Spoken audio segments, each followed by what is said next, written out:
Cette commode est une pièce tout à fait exceptionnelle réalisée par un grand ébéniste qui s'appelle Charles Cresson, qui était l'ébéniste du Régent. C'est le seul meuble que Charles Cresson a réalisé pour le roi Louis XV. La commode est commandée par le garde-meuble de la Couronne, qu'elle a été livrée directement pour la chambre du roi Louis XV en 1738 au château de la Muette. Le château de la Muette était probablement très cher au cœur de Louis XV. Il y séjourne très très tôt, alors qu'il avait 10-12 ans. Il se considérait chez lui au château de la Muette.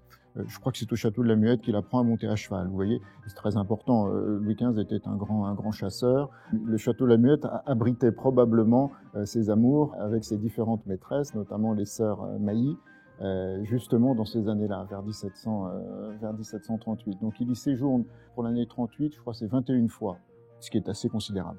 Monsieur Pradère, qui est un éminent expert à l'époque chez Sotheby's, qui a réalisé le catalogue sur Cresson, a développé longuement sur ce meuble en disant que c'était une pièce exceptionnelle, qu'il faisait partie d'une série de commodes à palmes et fleurs, dont on ne connaît que 6 exemplaires par Cresson, dont une est au musée du Louvre, une autre à la Wallace Collection.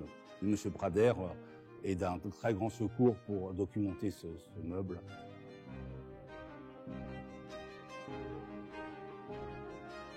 Également sur ce meuble exceptionnel, une traçabilité exemplaire puisqu'il porte à son dos le numéro du garde-meuble. Quand vous vous référez aux documents qui sont au garde-meuble, vous avez même la date de livraison au roi, c'est-à-dire 1738, qui est un document tout à fait hors norme. Cresson était un sculpteur avant tout, et il a évidemment pris un grand soin au décor de bronze et la façon dont ce décor fonctionne avec l'architecture du meuble. C'est tout à fait marquant quand on voit ce meuble pour la première fois. Moi, ça m'a marqué. C'est le côté donc végétal. On a l'impression, comme dit d'ailleurs Monsieur Pradère, que la végétation a poussé des pieds, remonte sur les montants, court sur les côtés, va tout en sinuosité sur les tiroirs, pour, dans un seul jet, faire des poignées.